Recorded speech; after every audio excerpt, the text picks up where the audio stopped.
What's going on, everyone? Welcome back. This is going to be the first episode actually up on our new second channel, OTA Clips. So if you're here, welcome. I'm Griffin Senyek, and today we're going to be introducing a new segment of content here to this channel. We got a little debate panel going on to discuss the hottest topic in sports. Up in the left-hand corner, we got Nicky, then Jack in the bottom left, and then Devin in the bottom right. And today we're going to be talking Eagles, Giants, Washington football team. Big topic right now. Eagles obviously did not beat the football team on Sunday Night Football, cost the Giants a playoff spot. There was obviously some questionable decisions made by head coach Doug Pederson. He brought in Nate Sudfeld late in the game, taking out Jalen Hurts. So I'm going to start with Devin here, the Eagles fan. Devin, what did you first think of the decision? Do you think it was the right decision for the future of the Eagles and just the integrity of the game in general? So I'll start this from as an Eagles fan perspective. As soon as we lost sorry, go ahead. Okay. No, you're good. I just couldn't hear you. Yeah. So as an Eagles fan, I was I wanted to lose essentially. I wanted the best draft pick possible as soon as we were eliminated, and especially because of the hatred in my heart for the Cowboys and the Giants that just doesn't go quite as far with the Washington football team.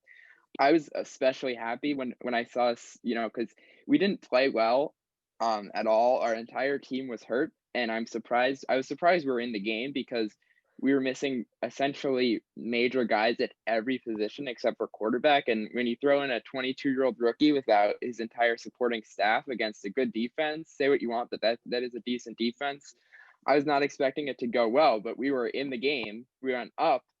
And I was like, Jalen Hurts is going to win this game and ruin our draft pick, put the Giants in the playoffs, and I will never live it down. So as soon as they put Nate Sudfeld in the game, I was happy. And this is something I'd seen was like when it gets out of hand, that the plan was to put Sudfeld in on Eagles like fan pages and stuff like this all week. So I guess that's just my long-winded way of saying I wasn't surprised, but I was happy. I'm going to flip this one to the guy on the other side of this game. Jack, I mean, you're obviously happy with the decision. Your team's now in the playoffs. They got a matchup with Mr. Tom Brady this weekend. I mean, what were you thinking with this whole thing? And, I mean, do you think, I've heard from people from, even our friends that it damaged the integrity of the game. Do you really think it was that big a deal, or what were your thoughts on it? I'm kind of conflicted on this because, as a football fan, I'm very happy that they decided to do this, give us the free playoff, but I'm kind of conflicted because at first I was like, whatever, like let Doug do what he wants to do. Like I saw a bunch of tweets saying like, here's one, like people are saying Hurts was like doing amazing, but he really wasn't. He was like 7 for 20 with a pick. Like he had 5 consecutive drives, like before Sudfeld came in, worth, 3 plays, 0 yards, punt, 2 plays, 7 yards and a pass, 3 plays, 3 and out, 8 plays, 30 yards, punt. Like he wasn't like pushing it down the field every single second. Like he wasn't, it's not like they were also like throwing up a ton of points. I just feel like that argument isn't the greatest. But also on the other hand, there's a bunch of tweets going out with like Miles Sanders and Jason Kelce who are like, this was a terrible decision. All the players hated it. And that's where I'm like, well, that's kind of like screwed up. I feel like Doug Pederson kind of screwed up in that instance because he kind of just lost his locker room there. So I feel like in my mind, Doug Pederson shouldn't be the head coach next year just for that, because I don't think he can carry a head coach in that locker room with that kind of mentality into next year and expect a different result than like what's went on this year. Yeah, I mean, I completely agree with that. I think, there's something about, I mean, you heard Joe Judge say it, like he'll never do that. He'll never disrespect the game like that. And I thought that was really interesting what he was saying in terms of like, yeah, I mean, the Eagles players are not happy. None of them were really speaking out saying like they liked the decision at all or knew about it. It just seemed like they were all, frustrated. You play to win the game. We saw that with, my Jets this year. They told, they obviously didn't get the number 1 pick, but they're saying, we're not playing to lose here. We're playing to win. And, the Eagles, I mean, it seems like they didn't, but I want to hear the Giants fans' perspective on this. Obviously going to be the most heated here. Obviously screwed your team out of playoff berth. So Nicky, I mean, just what are your thoughts on the whole situation? Well, yeah, I'm upset that we're not making playoffs, but I think this is more an Eagles issue now, because really no NFC East team really deserved to make the playoffs. But I think you play the game to win, and I think that Doug Peterson's players knows what he did, and he knows what he did, and we all know what he did. And you could use whatever twisted reasoning you want to try to explain that away, but what we witnessed on Sunday was intentional tanking, and I really hope no coaches follow in his footsteps in the future. See, one thing that I just want to say is I don't like that. The one thing I have a problem with is with the Giants fans coming out and being butthurt that they got knocked out of the playoffs for a decision that Doug Peterson did. Like, I was watching First Take this morning. Like, Marcus Spears said it the best. He was like, let Doug Peterson do whatever the hell he wants. Like the Giants shouldn't have expected a team that was 4-11 to win a game for them when they were 6-10. Like, I just feel like the one part I don't like about this is the Giants fans are getting mad at the Eagles fans and like the Eagles organization for doing that just so they could get in the playoffs. Like, I understand like the integrity or like maybe that their culture problems, locker room problems, but I don't like that they're butthurt that expecting them to win. Like that's just like my annoyed part. Yeah, well, of course we're mad about it. We wanted to make playoffs, but I think it's more than a Giants issue right now. I mean, yeah, we should have won more than 6 games, but we're mad in this moment because I think what Doug Peterson did wasn't okay for the league and his own organization. Yeah, if I can jump in here. The first thing is, first of all, the Giants are in the playoffs right now. If Evan Ingram knows how to catch a football, the Giants are in the playoffs right now. If Daniel Jones knows how to diagnose a defense and understand, hey, there's a guy right behind me, maybe I should throw the ball away. So to blame the Giants season on Doug Peterson and the Eagles is completely out of the realm. To be angry we didn't win, I understand it. And the way it happened was super frustrating. I can rationalize that because I've seen Eagles teams get sort of thrown into the playoffs multiple times. I've seen us make a run to the NFC Championship game when I was 4 years old when we needed about 47 things to happen on week 17, and they all did. And it was amazing, but I can't imagine how it happened, how it feels to go the other way, especially when you guys are a young team. You played the Bucs well this season. You have the blueprint for the Bucs type game that could maybe compete with them with Bradbury, and they might not have Evans. But I understand your anger, but to blame this season, I don't want to say it was a disaster because what do you go, like 3-13 last year? Yeah. You won like 14 games in the last 4 years. There's all sorts of stats I can point to. If you want to talk about a disrespect to the NFL, that's what you should be talking about. Right. That's where we have disagreements. Do you think tanking is okay? So first of all, the one thing I will say is this is a super rare position. I don't think anyone's going to disagree on me where Doug Peterson, the very least, you can say his job isn't or shouldn't be safe or he should be fired. Say whatever you want. At the very least, he went into this week thinking he was the head coach next year. I can give you countless quotes. I think you guys will trust me. He's been saying, I am the coach next year. He's been talking about our future a lot. So it's very rare you go into a situation like this where the coach has a team that's essentially like, you understand that the game didn't matter for us. It's very rare you get that where the coach is still safe in his job. You see Doug Marrone, you're like, well, like why does he care if the Jags lose? He's getting fired. You see Adam Gase, why does he care if the Jets lose? He's getting fired. Zach Taylor, the Bengals played a lot better. We saw them beat the Steelers on national TV. We saw them beat the Texans. That moved them up like 4 spots in the draft order. That was a terrible win if you're looking at it from a front office perspective. So this isn't something you see very often, but it's also not that uncommon. I mean, I think if you're going to blame every team for not doing the best thing to win that individual game, you can't really draw that line because A, that's so subjective, and B, that's really just not something you can say. Like, you can't be like, well, the Jags were trying their hardest, they just are bad, but the Eagles weren't trying. I mean, it's too subjective, I think, to really say it's disintegral. And yeah, if teams are, putting their punter in on week 17 next year, blame that on Doug Peterson. I'll take my word back. But I don't think that's going to happen. Yeah, no, I completely disagree. I think really the only time I've seen a situation like this is when the Buccaneers took out Mike Mike Evans and Levante David back in 2014 to try to get Jameis Winston. And I really can't think of a like comparable situation, because I think like the Jags and Jets, they're fighting to win. Like Doug Marrone and Adam Gase, their jobs might be on the line. They're probably going to get fired, but they're not just going to give up. They're going to try. They both did get fired. So yeah, you're right on that. So I think they're very different situations.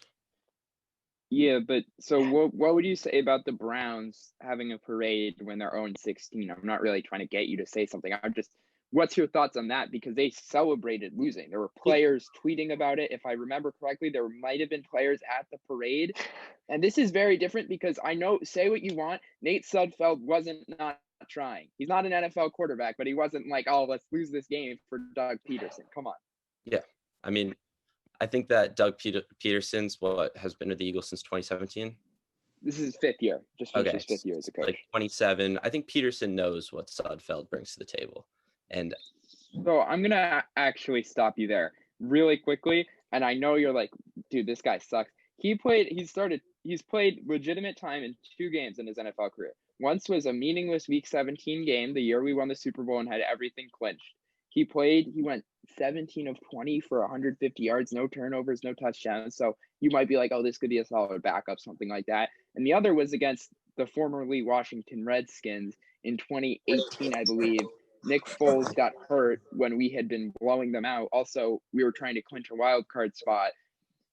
And he actually, I think he threw a touchdown. I'm not sure, but he hasn't looked bad. No one in the Eagles organization's been like, this guy can be the guy. Of course, no, but he hasn't actually looked bad. I'm sure they knew he wasn't the guy, but I'm just saying that you can reason it, especially when Jalen Hurts was 7 of 20 for 35 yards, 2 interceptions. I know he had 2 rushing touchdowns. This was by far the worst game Jalen Hurts has played. He didn't have his top 2 receivers. He didn't have most of his O-line, and the defense was absolutely decimated with injuries. So it's not reasonable to expect him to have had a good game, but he wasn't having a good game. Yeah. Well, Sudfeld also committed 2 turnovers in the first 5 plays of the game. I think going into that final drive, Doug Pederson, if you wanted to win that game, would have put in Hurts. How many times have you ever seen someone get benched and in the back that doesn't happen? So well, it would have made sense. Yeah, no, I'm not disagreeing, but I don't think you can objectively say that a rookie having a terrible game in the first place. Okay, but when a quarterback is having a terrible game in a meaningless game, and this guy's had 2 chances in his NFL career, why is it some sin to put in your backup and give him a chance? They're down 3 going into the 4th quarter. Like Hurts was doing fine. He wasn't playing great, but he kept them only down. He averaged less than 2 yards per attempt. He kept them only down. That's not great. That's terrible. I think if I can jump in here, I don't think Doug Pederson put him in a situation like going. Yeah, I think Doug handled everything terribly this week. I feel like it was the post about like Sudfeld, like he might get reps.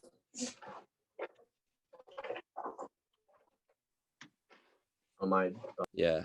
I was just gonna say I don't think I'm lagging now. Well, I'll keep going. But I feel like the way they handled the Sudfeld situation was just pretty bad. I feel like Doug did say that he was going to get Sudfeld involved, but I feel like it was kind of like an unexpected throw-in the middle of the game. Whereas I feel like he could have addressed the locker room and basically said, like, I'm going to give this guy snaps and make people more aware of this, but everyone still go out and try to win. But instead, it was just a bad look. It was bad timing. Everything about it was just like not great. And also, I just wanted to say, the Giants fan, I don't find a problem with tanking. Like I feel like, especially if it's the last game, but to make it obvious like that is a problem. But the Giants fans, let's not forget, last year it was a game between Washington and New York, the battle for Chase Young, and the same people that are complaining about this, not everyone from the Giants organization, but the same people that are saying this is like ruins the integrity of the game for the Eagles were the same people that were saying we got to lose this game to get Chase Young because he's a generational talent. Well, so I feel like as a fan, I wanted us to lose that game because I wanted Chase Young, but I think that's completely different from a head coach throwing the game. Okay, so what would you have said if, I mean, it's hard to say because Daniel Jones is so horrific, but He if did you would take, that game. yeah, okay. So if they'd taken out Daniel Jones, let's not even say Eli Manning because let's not have this debate, but let's say they put in, is Clayton Thorson, was he on the team last year? Whoever this guy is. Oh yeah. Yeah, Davis Webb. Let's say they throw in Davis Webb. What's your opinion on that? I don't think that's okay. But this situation happens so rarely. But so you would say, I want to lose. Then they try to lose, and you're like, wait, that's fucked up. I mean, I want Chase Young, but what about the Giants keeping Andrew Thomas in all year? That's trying to lose. Andrew Thomas. Matt Pert didn't play all year. Matt Pert allowed like 47,000 less pressures per snap than Andrew Thomas. But what's your point? That we should objectively, the right football decision was to bench Andrew Thomas, but he's a rookie. He's a top 5 pick. He's young. He has potential. I'm not blaming them for that decision, but objectively, your team would have been better this year if you put Matt Pert in. But that's not what, because this season wasn't about winning a Super Bowl, and that's okay. You're a rebuilding team. Andrew Thomas did have flashes, like against the Seahawks. So was Nate Sudfeld. What? Like someone was like, and Jalen Hurts has had flashes of being horrific. Dwayne has had some flashes. Everyone's had flashes, you know. Yeah, I mean, what about the Jags? Gardner Minshew is 22 years old. He's won games. He's led horrific Jaguars teams to at least be close in games, and they benched him for Jake Luton and the ginger giraffe Mike Glennon. I mean, you cannot defend that from a football perspective because they weren't trying to win. They weren't trying to lose, but that's, I think, the position we were in. I don't think Doug Pederson, deep down in his heart, I don't think he would have been mad if we won that game. I don't think he was going, this is a must-win game. We're going to pull out all the stops. I mean, we had like 4 receiver passes. We had John Hightower, who I looked this up, hasn't played quarterback in his life, try to throw a pass. I mean, it's just absurd. This is a preseason game for us. Why would you keep in your potential franchise quarterback when he's struggling and he's not going to get anything out of this in a preseason game? Okay. I don't understand why the resting excuse, like what the Steelers did, is not like a viable argument here, because I feel like the Eagles are just doing the same thing kind of, because it's like their season's over. It's a meaningless game.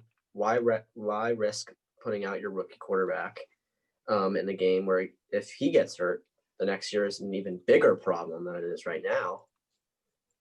So I don't understand. Like, that's also an option, like a reason why he may have made that decision, is because he doesn't want to risk. And that's also why he made a bunch of those people inactive. Didn't want to risk injury out there, and I don't see why that's like a problem. Yeah, I mean, would you say keeping Carson Wentz as a healthy scratch? Sorry for interrupting you, but just would you say that is disgraceful too? Because if that's not, I don't see how putting Sudfeld in is, because as bad as Carson Wentz has been this year, he's better than Nate Sudfeld. Yeah, I think Carson Wentz should have played. I think he should have been active over Nate Sudfeld. Yes. Okay, that's fair. But okay, so quick note on the Steelers. Go ahead, Griffin. Okay. Yeah, I think, with the whole Steelers situation, you can, we haven't really looked at, I mean, imagine, let's say you're the Colts, for instance. Let's say that the Dolphins beat the Bills and you're the Colts, and the Pittsburgh Steelers, they're resting all their guys. All these guys aren't playing. And, the Browns on paper should have an easy win. It was a lot closer than people thought, but they should have an easy win. I mean, you're screwing the Colts over. So, I mean, the Colts obviously got in, but I mean, you can look at that and say, imagine the Colts missed the playoffs. That's kind of the same thing. Is that like bad for the sport? Is that, that's the only issue. I agree with Jack in that, then it becomes is resting players, a problem. And that can apply to the NBA. We've seen that with obviously like Kawhi Leonard, all those guys, resting's becoming a popular thing there. And it's, it's a really interesting thing. Are we going to see more typing resting in the NFL? I mean, we've seen it in the past, but I mean, yeah, Wendy, you want to jump in here and say what you think? Well, I think they're definitely different situations. Like resting starters in week 17, like resting for playoffs, is something we see all the time. Something like what we saw on Sunday is something I've seen twice in the past 6 years. And I just think they're totally different situations. They have the same impact, though. Like, they both have playoff implications. They're both like different kind of forms of not trying the hardest, but they still have the same impact. They're both playoff implication games, and they still, it's like consistent. Like, people have bench rested starters, and it's I feel like hasn't really been complained about, but when the Eagles kind of do this. Yeah, well, they have the same impact, but they don't have the same reasoning. One is preparing for Why? playoffs. One is trying to get a better draft pick. And also, Well, is it preparing for the playoffs? Is it trying to get a better draft pick? Because wouldn't we have just started Sudfeld from the beginning, or aren't we trying to keep our players safe? I mean, Fletcher Cox, had we beaten the Cowboys, there's no doubt in my mind he's playing. He's our most valuable defensive player, and it's not close. And yeah, he didn't play, but he was injured. So, and in a meaningless game, you're not telling me you should have to play an injured player in a game that doesn't matter. So, yeah, of course not.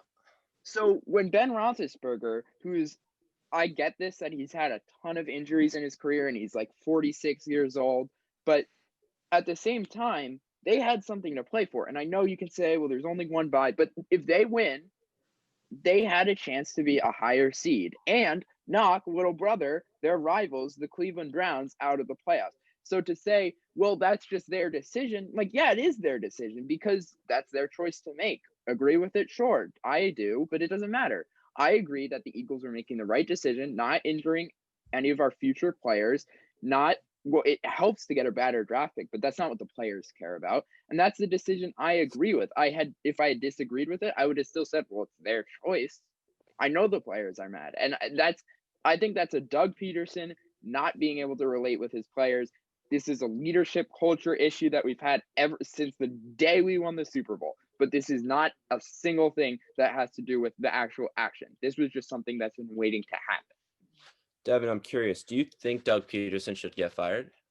No, because he won the Super Bowl 2 years ago, and he's led us on 2 pretty lucky but good runs back to the playoffs. And when your franchise quarterback, blame it on who you want, throws 15 interceptions and takes like 50 sacks in 12 games, and you just have a remarkable amount of injuries, I don't think you can fire him 2 years after winning the most important thing that's happened to the city of Philadelphia in its history.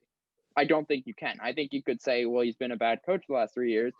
But again, that's too subjective to really be like, objectively, he should be fired. And I don't think he should be fired for this. Final thoughts from all you guys before we wrap this one up.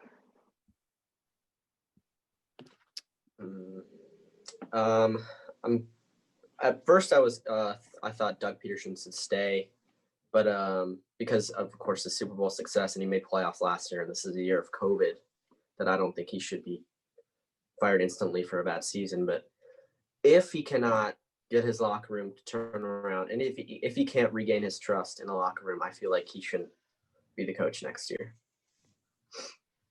Yeah, no, I'm not going to disagree with that.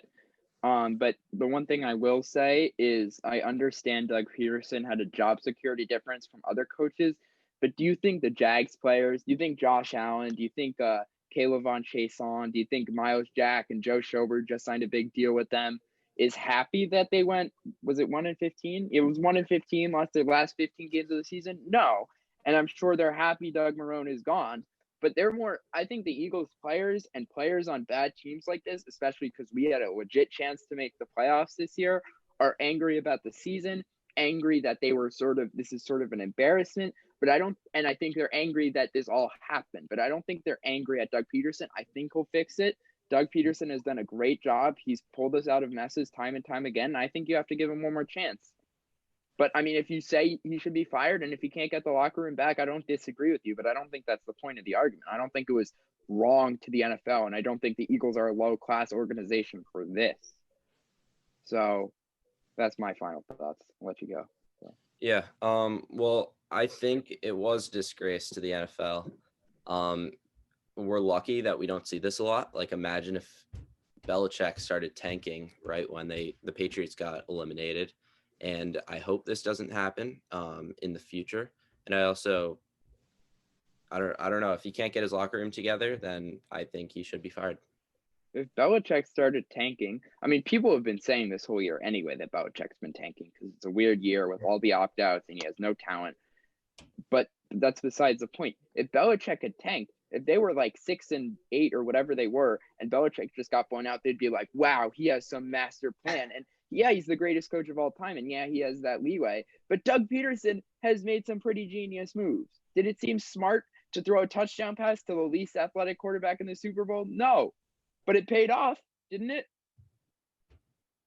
And his play calling has gone downhill since then. I'm not saying that. I'm just saying that every coach makes mistakes. Every coach has made bad decisions and good decisions, but it doesn't mean because you make a bad decision, you should be fired for it. I don't think Joe Judge should, or whoever decided, or didn't Joe Judge fight your offensive line coach? That's a disgrace. Who fights their own position coach? I don't know really what happened, but I don't know what was behind that. So, well, big crazy situation. You can go, Dev. I'm gonna wrap that. This entire division's a mess. I don't think you can really just take this like super weird, and I'm sorry to have it on national TV, and I hate that it happened, and I'm sorry for Giants fans. I never think that. I'm sorry. I really am. But I just don't think it's like the Eagles are to blame here. I just think this division is just a disgrace. It needs to be canceled now. Hey, we're a quarterback away from contention. All right there, buddy. All right. Well, before this gets any longer, I'm gonna wrap this one up. Thank you all, boys, for coming on. I think you'll be back on here definitely soon. Anyone watching, hope you guys like this style of content. It's gonna be what we're uploading here on the second channel, OTA Clips. So if you haven't liked, comment, subscribe, definitely I'll link these guys' socials below. And we'll see you whenever this next upload is on this new channel. So take it easy, guys.